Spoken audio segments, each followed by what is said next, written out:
Hello guys, welcome to my YouTube channel. ਅੱਜ ਅਸੀਂ political science ਦਾ ਇੰਪੋਰਟੈਂਟ ਕੁਐਸਚਨ ਰਾਜ ਤੋਂ ਤੁਹਾਡਾ ਕੀ ਭਾਵ ਹੈ, ਇਸ ਦੇ ਜ਼ਰੂਰੀ ਤੱਤ ਕੀ ਹਨ, ਇਸ ਦੇ ਬਾਰੇ ਡਿਸਕਸ ਕਰਾਂਗੇ।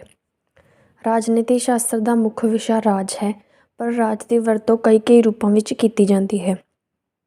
ਇੱਕ ਆਮ ਆਦਮੀ ਨੂੰ ਰਾਜ ਬਾਰੇ ਕੋਈ ਵੀ ਜਾਣਕਾਰੀ ਨਹੀਂ ਹੈ। ਇੱਕ ਆਮ ਆਦਮੀ ਲਈ ਰਾਜ ਅਤੇ ਸਰਕਾਰ ਵਿੱਚ ਕੋਈ ਅੰਤਰ ਨਹੀਂ ਹੈ। ਰਾਜ, ਸਰਕਾਰ, ਸਮਾਜ ਵਿੱਚ ਕੋਈ ਅੰਤਰ ਨਹੀਂ ਕੀਤਾ ਜਾਂਦਾ। ਲੋਕ ਸੰਯੁਕਤ ਰਾਜ ਅਮਰੀਕਾ ਨੂੰ ਵੀ ਰਾਜ ਕਹਿ ਦਿੰਦੇ ਹਨ ਅਤੇ ਉਸ ਦੀਆਂ ਇਕਾਈਆਂ ਨੂੰ ਵੀ ਰਾਜ ਕਹਿੰਦੇ ਹਨ। ਇਸ ਤਰ੍ਹਾਂ ਭਾਰਤ ਨੂੰ ਵੀ ਰਾਜ ਹੀ ਕਿਹਾ ਜਾਂਦਾ ਹੈ ਅਤੇ ਉਸ ਦੀਆਂ ਇਕਾਈਆਂ ਪੰਜਾਬ, ਬੰਗਾਲ, ਤਾਮਿਲਨਾਡੂ, ਕੇਰਲ, ਮੱਧ ਪ੍ਰਦੇਸ਼ ਨੂੰ ਵੀ ਰਾਜ ਕਿਹਾ ਜਾਂਦਾ ਹੈ, ਜੋ ਕਿ ਰਾਜਨੀਤੀ ਸ਼ਾਸਤਰ ਦੇ ਦ੍ਰਿਸ਼ਟੀਕੋਣ ਤੋਂ ਗਲਤ ਹੈ। ਲੋਕ ਰਾਸ਼ਟਰ ਨੂੰ ਰਾਜ ਕਹਿ ਦਿੰਦੇ ਹਨ, ਜੋ ਕਿ ਬਿਲਕੁਲ ਗਲਤ ਹੈ। ਲੋਕਾਂ ਲਈ ਇਸ ਦਾ ਠੀਕ ਠਾਕ ਅਰਥ ਜਾਣਨਾ ਬਹੁਤ ਜ਼ਰੂਰੀ ਹੈ। ਰਾਜ ਦੀ ਉਤਪਤੀ। ਰਾਜ ਨੂੰ ਅੰਗਰੇਜ਼ੀ ਵਿੱਚ ਸਟੇਟ ਕਹਿੰਦੇ ਹਨ। ਇਹ ਲਾਤੀਨੀ ਭਾਸ਼ਾ ਦੇ ਸ਼ਬਦ ਸਟੇਟਸ ਤੋਂ ਨਿਕਲਿਆ ਹੈ, ਜਿਸ ਦਾ ਅਰਥ ਹੈ ਕਿਸੇ ਵਿਅਕਤੀ ਦਾ ਸਮਾਜਿਕ ਪੱਧਰ। ਪ੍ਰਾਚੀਨ ਕਾਲ ਵਿੱਚ ਰਾਜ ਅਤੇ ਸਮਾਜ ਵਿੱਚ ਕੋਈ ਫਰਕ ਨਹੀਂ ਸਮਝਿਆ ਜਾਂਦਾ ਸੀ, ਇਸ ਲਈ ਰਾਜ ਦੀ ਵਰਤੋਂ ਸਮਾਜਿਕ ਦਰਜੇ ਨੂੰ ਦੱਸਣ ਲਈ ਕੀਤੀ ਜਾਂਦੀ ਸੀ। ਪਰ ਹੌਲੀ ਹੌਲੀ ਇਸ ਦਾ ਅਰਥ ਬਦਲ ਗਿਆ ਅਤੇ ਇਸ ਦਾ ਅਰਥ ਸਿਸਰੋ ਦੇ ਸਮੇਂ ਤੱਕ ਸਾਰੇ ਸਮਾਜ ਦੇ ਦਰਜੇ ਵਿੱਚ ਲਿਆ ਗਿਆ। ਆਧੁਨਿਕ ਅਰਥ ਵਿੱਚ ਇਸ ਸ਼ਬਦ ਦੀ ਵਰਤੋਂ ਸਭ ਤੋਂ ਪਹਿਲਾਂ ਇਟਲੀ ਦੇ ਪ੍ਰਸਿੱਧ ਰਾਜਨੀਤਿਕ ਮੈਕਾਈਵਲੀ ਨੇ ਕੀਤੀ।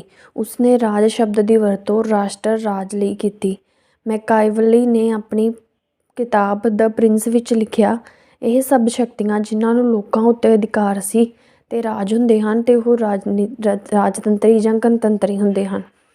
ਪ੍ਰੋਫੈਸਰ ਗਾਰਨਰ ਨੇ ਇਹ ਲਿਖਿਆ ਹੈ ਕਿ ਰਾਜ ਸ਼ਬਦ ਜਦੋਂ 16ਵੀਂ ਸਦੀ ਵਿੱਚ ਚਾਲੂ ਹੋਇਆ ਤਾਂ ਇਟਲੀ ਤੋਂ ਆਪਣੇ ਨਾਲ ਮਹਾਨ ਰਾਜ ਅਤੇ ਮਹਾਤਮਾ ਦਾ ਭਾਵ ਵੀ ਲਿਆਇਆ, ਜੋ ਕਿਸੇ ਵਿਅਕਤੀ ਜਾਂ ਸਮੁਦਾਇ ਵਿੱਚ ਲੁਕਿਆ ਹੁੰਦਾ ਹੈ।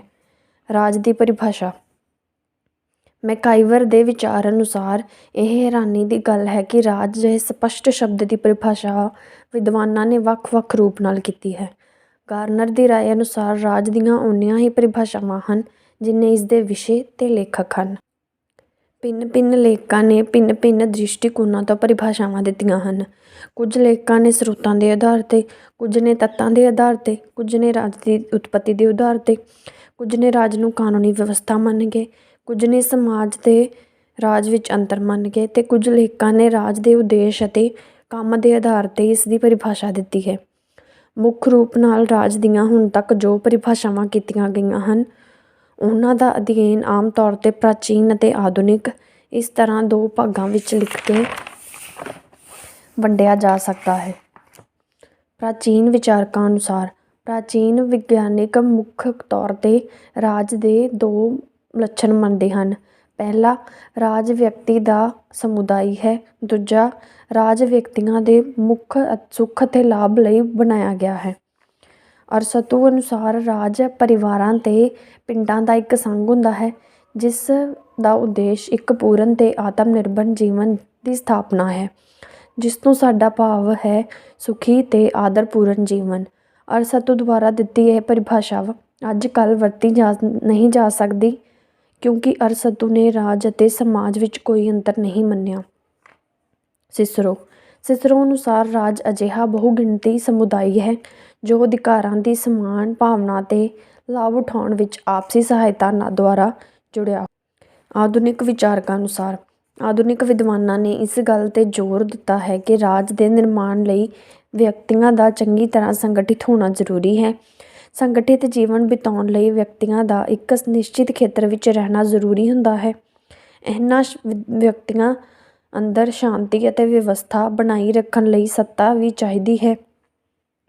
ਬੌਧਿਨ ਅਨੁਸਾਰ ਰਾਜ ਸੰਪੱਤੀ ਸਹਿਤ ਪਰਿਵਾਰਾਂ ਦਾ ਇੱਕ ਸੰਘ ਹੈ ਜੋ ਕਿਸੇ ਉੱਚ ਸ਼ਕਤੀ ਦੇ ਨਿਯਮਾਂ ਦੁਆਰਾ ਸ਼ਾਸਿਤ ਹੋਵੇ।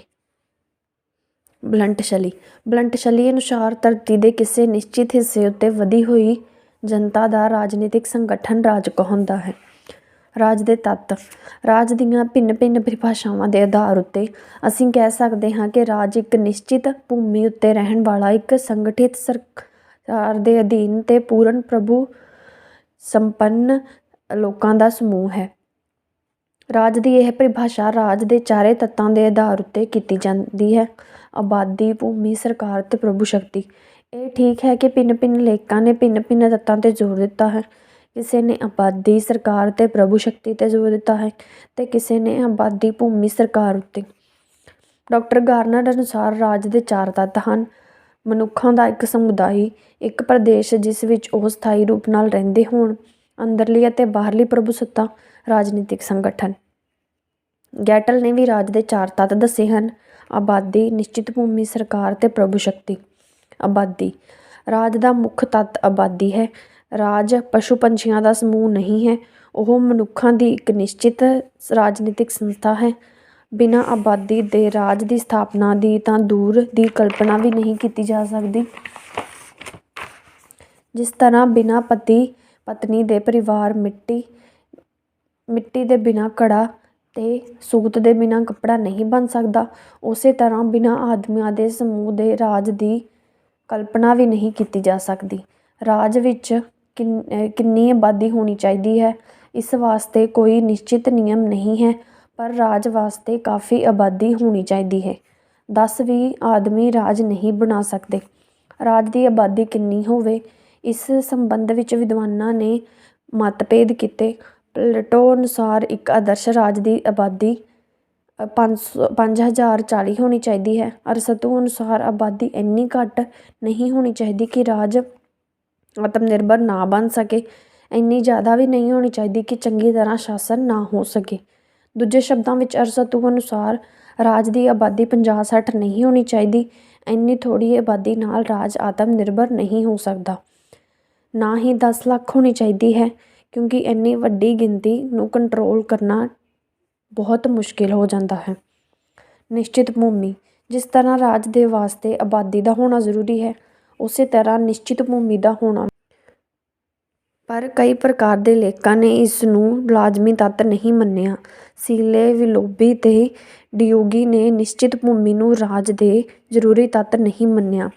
ਸੀਲੇ ਅਨੁਸਾਰ ਜੇ ਕੇਵਲ ਸਰਕਾਰ ਦੇ ਸਿਧਾਂਤ ਦੇ ਅਨੁਸਾਰ ਕੋਈ ਜਨ ਸਮੂਹ ਸਰਕਾਰ ਦੇ ਰੂਪ ਵਿੱਚ ਸੰਗਠਿਤ ਹੈ ਤਾਂ ਉਸ ਨੂੰ ਅਸੀਂ ਰਾਜ ਕਹਾਂਗੇ। ਆਦਮੀਆਂ ਦਾ ਸਮੂਹ ਜਦ ਤੱਕ ਕਿਸੇ ਨਿਸ਼ਚਿਤ ਭੂ-ਭਾਗ ਉੱਤੇ ਨਹੀਂ ਵੱਧ ਜਾਂਦਾ, ਉਸ ਵੇਲੇ ਤੱਕ ਰਾਜ ਦੀ ਸਥਾਪਨਾ ਨਹੀਂ ਹੋ ਸਕਦੀ। ਖਾਨਾਬਦੋਸ਼ ਕਬੀਲੇ ਜੋ ਕਿ ਇੱਕ ਥਾਂ ਤੋਂ ਦੂਜੇ ਥਾਂ 'ਤੇ ਘੁੰਮਦੇ ਰਹਿੰਦੇ ਹਨ, ਰਾਜ ਦੀ ਸਥਾਪਨਾ ਨਹੀਂ ਕਰ ਸਕਦੇ, ਕਿਉਂਕਿ ਉਹਨਾਂ ਕੋਲ ਨਿਸ਼ਚਿਤ ਭੂ-ਭਾਗ ਨਹੀਂ ਹੁੰਦਾ। ਸੰਨ 1948 ਤੋਂ ਪਹਿਲਾਂ ਯਹੂਦੀ ਸਾਰੇ ਸੰਸਾਰ ਵਿੱਚ ਫੈਲੇ ਹੋਏ ਸਨ, ਪਰ ਉਹਨਾਂ ਦਾ ਕੋਈ ਆਪਣਾ ਰਾਜ ਨਹੀਂ ਸੀ, ਕਿਉਂਕਿ ਉਹਨਾਂ ਕੋਲ ਨਿਸ਼ਚਿਤ ਭੂ-ਭਾਗ ਨਹੀਂ ਸੀ। ਜਦੋਂ ਉਹਨਾਂ ਨੇ ਇਜ਼ਰਾਈਲ ਦੇ ਨਿਸ਼ਚਿਤ ਭੂ-ਭਾਗ ਉੱਤੇ ਰਹਿਣਾ ਸ਼ੁਰੂ ਕਰ ਦਿੱਤਾ ਤਾਂ ਇਜ਼ਰਾਈਲ ਰਾਜ ਬਣ ਗਿਆ। ਸਰਕਾਰ। ਆਬਾਦੀ ਦੀ ਭੂਮੀ ਤੋਂ ਮਗਰੋਂ ਰਾਜ ਦੀ ਸਥਾਪਨਾ ਵਾਸਤੇ ਸਰਕਾਰ ਦੀ ਲੋੜ ਹੁੰਦੀ ਹੈ।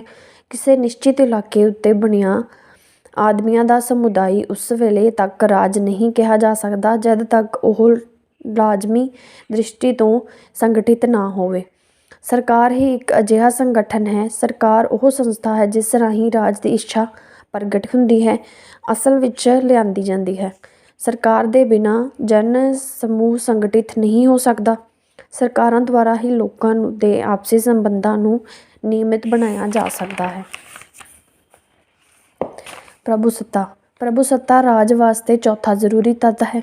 ਜਨਤਾ ਦੇ ਸਮੂਹ ਵਾਸਤੇ ਇੱਕ ਨਿਸ਼ਚਿਤ ਭੂ-ਭਾਗ ਰਹਿਣ ਤੇ ਸਰਕਾਰ ਦਾ ਹੋਣਾ ਹੀ ਰਾਜ ਦੇ ਵਾਸਤੇ ਜ਼ਰੂਰੀ ਨਹੀਂ ਹੈ। ਪ੍ਰਭੂਸੱਤਾ ਦੇ ਬਿਨਾਂ ਰਾਜ ਦੀ ਸਥਾਪਨਾ ਨਹੀਂ ਹੋ ਸਕਦੀ।